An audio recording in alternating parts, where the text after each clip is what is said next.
Well, good evening, everyone. We are live. This is the Fast Food, Junk Food podcast for the 21st of February, 2015. We have a whole lot coming up. I'm Sebastian. By the way, Sarah will be joining us in mere moments here. SaraBelle will be kicking it in Portland, live from Portland. We got remotes happening all over the place. By the way, you can call in as well.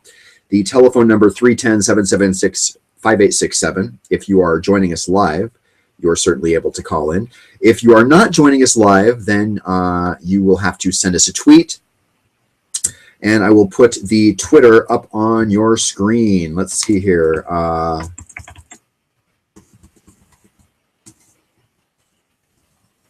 We're still a little before our time, so here, I'll make that red and not that font, but that font. Actually, no, because that's too much. There we go. That's perfect.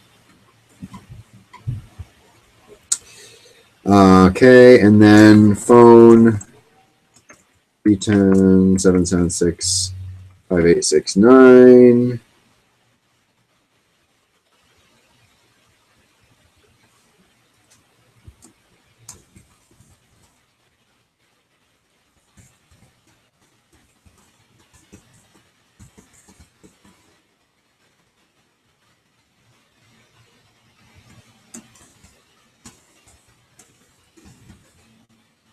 Okay.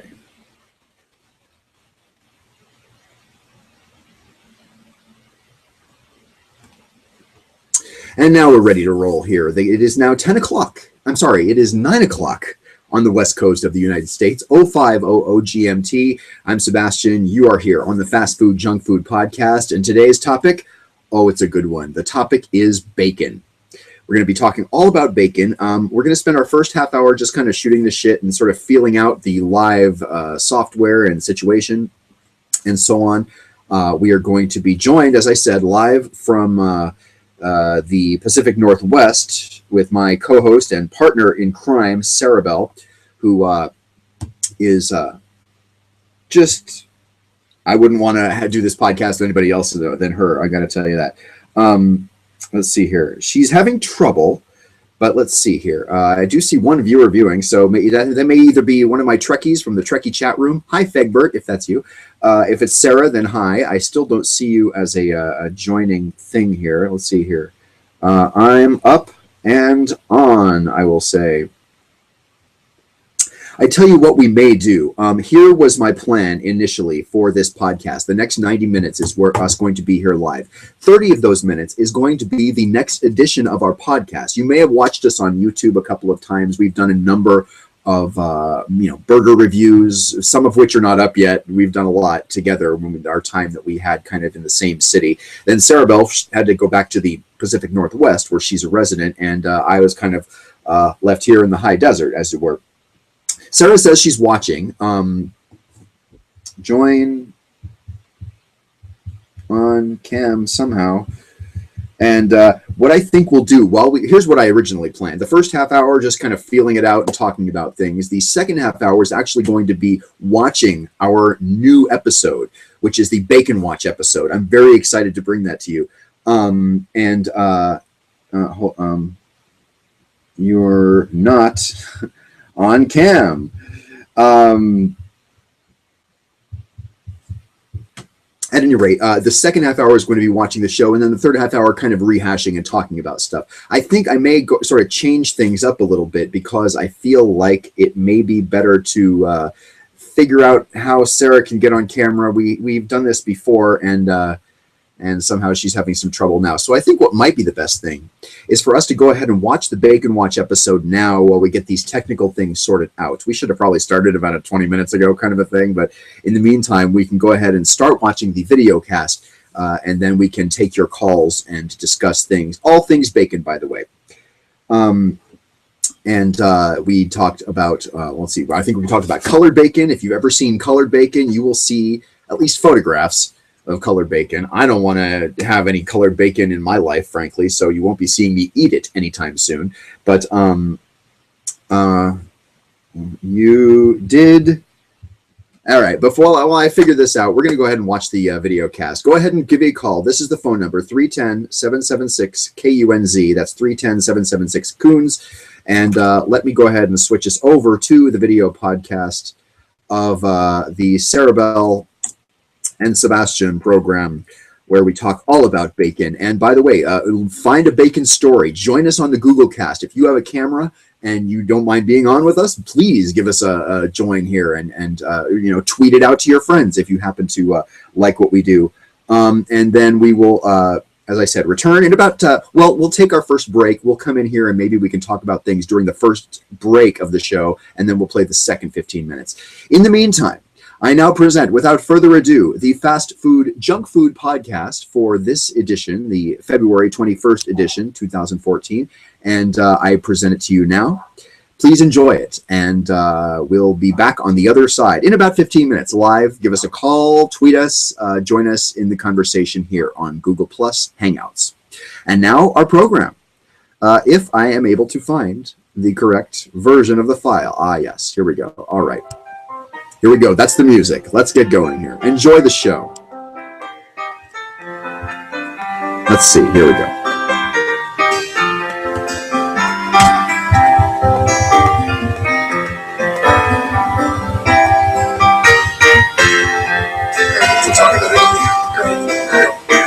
Three, two, and one. Hi, I'm SaraBelle. And I'm Sebastian. Welcome back. Can you believe we're back again? And these two talked enough about freaking fast food, junk food. Why do we need to keep talking more? Because there's actually more to talk about, believe it or not. We have a lot of news, but this week it's a specialty week. What's our topic this week? Bacon! It's my favorite magical part of the magical pig, as Homer Simpson once put it. Do you prefer bacon, ham, or pork? I think pork is all-encompassing. Yeah, it kind of the is. Bacon and the ham. It kind of is. For snacking, like the bacon. For snacking, like the bacon. I don't see anybody who's sort of disliking of bacon, I feel like is untrustworthy or something like that. I don't know. That kind of, I get worried. It's sort of. I mean, there are some restrictions for the pig. Some people have dietary restrictions for religious purposes. I guess I understand that to a certain degree, although the truth is I really don't.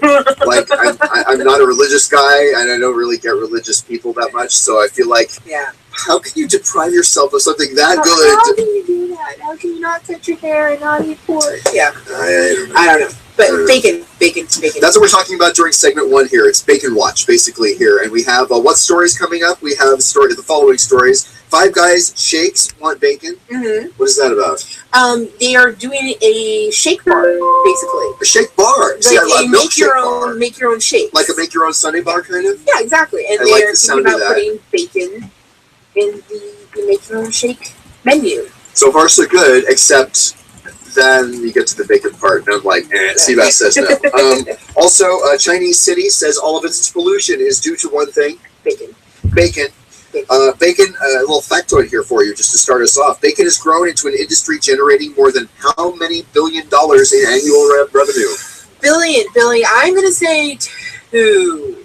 I'll give you a clue. Is it 4, 12, or 14? Oh, shoot. 12. It is $4 billion worth of annual sales in just bacon alone every year. We're going to talk more about bacon in the upcoming thing. Colored bacon, the bacon alarm clock. There's a lot of bacon news to get to. Right. I once did an interview, as a side note here, just really fast. I actually did an interview with the guy who invented bacon lube. Sexual lubricant that smells like bacon. It was revolting, but they actually produced like 500 little things of it as a promotional joke almost within this bacon novelty products company. And we're going to talk about some other stuff from them. I think it's called J&D bacon, and they have all these little things. They have a cup you can wear so you can cook bacon naked. I swear to God, they actually have it. But the worst one was the bacon lube. And the only reason I know for a fact they produced it is they sent me a small bottle of bacon lube. It was really bad, but it was really funny. I loved doing the interview, and then I loved actually sort of doing the whole bacon. try it? Did I try it? No, I smelled it in the bottle. Like, yes, I sort of, kind of like, it's lubey, it's greasy, and whatever lube is supposed to be. But man, oh god, it was really bad smell. Yeah. Everybody I know who smelled this lube was like, God, oh, there's no way. There is no way. But no, sorry. We're going to talk also about colored bacon, the bacon alarm clock, everything going on with bacon in this segment. What is coming up in segment 2, SaraBelle? What did I just eat? At the end. Yes, what did I just eat? I'm sorry, when you said it that way, you really kind of threw me off. I was like, what? I don't see that here. What? No. Yes, it's our new segment. What did I just eat? Okay, now... It's for the end of segment 2. It's going to be pretty much something we do pretty much every segment 2, I think, from the sound of it, because it's like, it's really funny. But explain the concept behind it. It's kind of the new spin on your old favorite sort of treats, snacks, heaters. And Milky Way is one of those ones that has a lot of different fillings. They do seasonally different ones, and we stumbled upon. Yeah, they have. What other? I mean, the all caramel. All caramel. I have seen those. I always think those would be better than they are. I don't know. I seem like I've got stale ones or something. Dark chocolate, light chocolate, and the different fluff fillings. So this one we ran into a vanilla one. French vanilla and caramel Milky Way is what did I just eat? That's coming up in segment 2. Also, the top 40 product placements of all time. You were going to tell me about that. This is a list I found. Now, not all of them. In fact, most of them are not food-related product placements in movies and TV, but 10 of them are. Right. And so I've got my top 10 of the top 40 product placements in all film and movies, which are food and drink related. We're going to go over that in the next segment. And then in our next edition, episode 6, Jack, Wendy, King or Clown? Jack, Wendy, King or Clown? Oh, okay. It's a game. Jack in the Box. Jack in the Box. Wendy from Wendy's. The King. The King is the Burger King. And then McDonald's. McDonald's is the clown. McDonald's. Okay. Now, the problem is there's also going to be In-N-Out and Carl's. In fact, I should have thrown Carl's in there. How do you do? Yeah. Jack, Wendy, King, Carl, or Clown? We'll work on the name. We'll work on the name. But that's coming up in the next episode. It's sort of celebrity fast food, who the celebrity is, and what their favorite fast food chain is. And you know what I have for you the episode after that? What's that? Yeah, I do know, but tell me. Who's your daddy? Who's your daddy? Now, your daddy? Explain this game. It's one of those ones where we're walking around the store and there's all these different chips, and I'm like, oh gosh, well, here's different like potato chips, snack chips, that sort of thing, candy bars, and they have Cheetos. But then there's these other chips that are like Chesters. I'm like, Chesters? Chester Cheetos. I'm like, well, who makes them? And, obviously, it's Frito-Lay. Isn't it like cheesy popcorn that Chester's is? It's very similar. Chester. It's like cheesy popcorn as opposed to Cheetos brand cheese puffs. Right, but it's still Chester. But it's still Chester. But our question was, is it Chester from Chester Cheetah, or is this some kind of clever knockoff? Yeah. Which, to be honest, in Arizona, I think that would be clever, and it's not entirely unthinkable when you realize all the various weird shit we've been exposed to. I mean, we're so close to the border, and there are so many knockoff international brands. It's true. But yeah, the idea of who's your daddy, who are the parent companies of these different snacks. So I've got like a rapid fire 8 or 10. The top 8 at 8? Yeah. I love it. Fantastic. Bacon Watch 2015. We're getting started here with the state lottery that has a new twist to its scratcher lottery games. Guess what the twist is, and guess what the state is. Okay, so, since it's a bacon episode. Yes. And it's a scratcher. What could the scratcher ticket have to do with bacon? I'm imagining it's a scratch and sniff with bacon. Ding, ding, ding, ding. Congratulations. It is, in fact, a scratch and sniff state lottery game that has a pork-tastic new twist to it. Now, which state is now adding pork scent to its scratcher lottery tickets? That sounds so Oregon to me. It really does sound very Oregonian, because they are all about the bacon. I'm sorry to say Oregon is incorrect. Would you like to guess again? Somewhere on the East Coast? Somewhere on the East Coast is correct. Okay. Name a state on the East Coast. Maine, New York, New Jersey, Vermont, Virginia, Rhode Island. You're up there. That's all my geography. It's one of the news. New Hampshire. Ding, ding, ding, ding, ding. New Hampshire. The state lottery of New Hampshire is adding pork scent to its state lottery scratchers. Yeah. Pardon me while I scratch my eye here. What do you think about that? New Hampshire always makes me think more uppity, upscale, more rich. See, New Hampshire's a bit of a paradox. It's known for being widely liberal. Okay. It's very much a blue state as far as the elections and stuff. It's very democratic.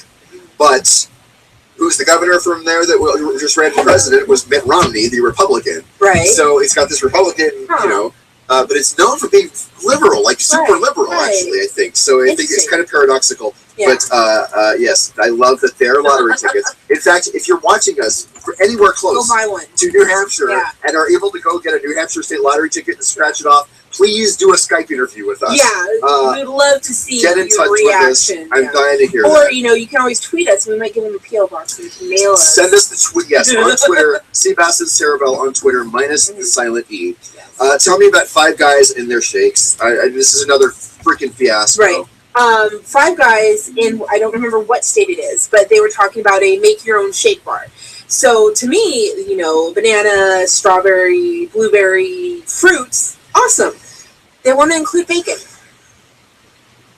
I already know your feeling about this. Excuse me while I go dry heave into wax paper. Oh my God in heaven. Now, is this not the first place that has had a bacon ice cream? No. There have been plenty of, I think Burger King did one, Denny's definitely did one, but they seem like a year behind. I want to say that last year was the year of the bacon shake. It's been a couple of years now. Yeah. They have them at Denny's. Mm-hmm. They had them at Jack in the Box, and then Burger King had a bacon sundae. Okay. Every place pretty much has some kind of sweet and salty that you hate thing for breakfast. Right. But this is really going over the top. I gotta say, if you plan to try a milkshake at the new Five Guys Burgers and Fries opening soon in St. Matthews, it is the Courier Journal that is the website courierjournal.com. The restaurant will offer the option of adding bacon to its build-your-own milkshakes. Yeah, I can't get behind that. So you don't agree with these sweet dessert things? Not with the dairy. God bless you. I can do the... Not with the dairy, okay. Not with the dairy. Chocolate? Chocolate bacon? Well, the Portland Voodoo Donuts. They're bacon maple bar. We've talked about the Voodoo Donuts here on this program. It. Chocolate-covered bacon as a novelty, I will try it, but I'm not going to invest in it. I'm not going to enjoy it. I'm sorry. I'm going to. But the dairy. I think the dairy is my... I just got to say, I find it utterly revolting. Like, I don't care if you're into salted caramel, or I don't care if you're into salted hot chocolate now, or whatever the hell the thing is, milk chocolate. I don't like it. It's the sweet and salty together in my mouth that is the objectionable thing. I love all of the ingredients separately. Right. And I don't see why everything has to be fusion now. Right. I feel like it's okay to have just sweet and then pause and then just salty. We did not do our drinks of the day. I did not have a drink of the day because... you came unprepared! I know! Oh, you're so clean in the erasers after this. I'm opening my Red Mountain Dew. It's not really remarkable, which is why we can just move on. However, it is unremarkable in its awesomeness. I will just say that. Well, I mean, there is... The reason it's unremarkable is because I'm so famous for drinking. Well, and I've already had like 3 Code Reds this evening with dinner because we had... I think I'm talking kind of fast, but it's pretty hard to tell. So I've already had enough of drinkage. Dateline Hong Kong. Hong Kong. In the country of China, hometown smoked bacon is a long-enjoyed delicacy in China. Yes. Its famous Sichuan cuisine uses it from time to time, but the dish is now under fire as, quote, the criminal culprit responsible for the heavy air pollution. You look at pictures of Hong Kong, in Sichuan, China. Sichuan? Sichuan, Sichuan, a municipality, Dazhao, located in the northeastern corner of Sichuan province, has suffered from especially severe air pollution since earlier this month. According to the Provincial Environmental Monitoring Center, officials from the Environmental Protection Bureau say the smoking of bacon by local residents is the main cause, according to China News Agency, which is state-run. And they're not alone. Over the region's largest city, the government-owned Chongqing Evening News reported centuries-old winter tradition of smoking pork was behind a recent climb in one pollutant of tiny particles, smoke essentially, that can affect lung function, and for people who are very sensitive to it, it can cause problems. Right. Yeah. Bacon smoking. I've tried to smoke bacon, but it's hard to keep lit. Yeah, I mean, more power to them. Just because I think here in America, I find that un-American and communist and criminal and all a lot of things. Well, I've known people who do their own bacon, but it is a huge process. It is. And it is actually... Well, I mean, you mean their own bacon as far as all the way back to the pigs? Well, not all the way back to the pigs, but all the way back to the giant slab. Smoking their own thing where they have to season their cut of meat and dry it and then smoke it. And it seems just very involved. Wow. Very involved. Well, it's obviously very involved. I think it's worth it, possibly, depending on how good the bacon is. Right. Like, I really don't think that's a strange thing. Well, and see, my question is, I mean, is it worth it to go through the time and the cost versus the store stuff? But I mean, it depends on the kind of bacon you can get at the store. It's kind of like pizza. Even if the bad bacon is still okay. It's still, yeah. We didn't even have time to bring you the colored bacon, which I thought was really gross, but amusing. That's probably bad bacon. And the real bacon alarm clock. We will talk about that coming up as well. What is coming up after the break, SaraBelle? After the break is going to go ahead and be the product placement. Product placement. Tell me about top 10 most famous product placements of food, drink in movies and television. And also, what did I just eat? And here it is. Here it is. What is it we're eating? What did I just eat? The vanilla, French vanilla and caramel. Unbelievable. I'm looking forward to this greatly. My name is Sebastian. My name is SaraBelle. We will be right back.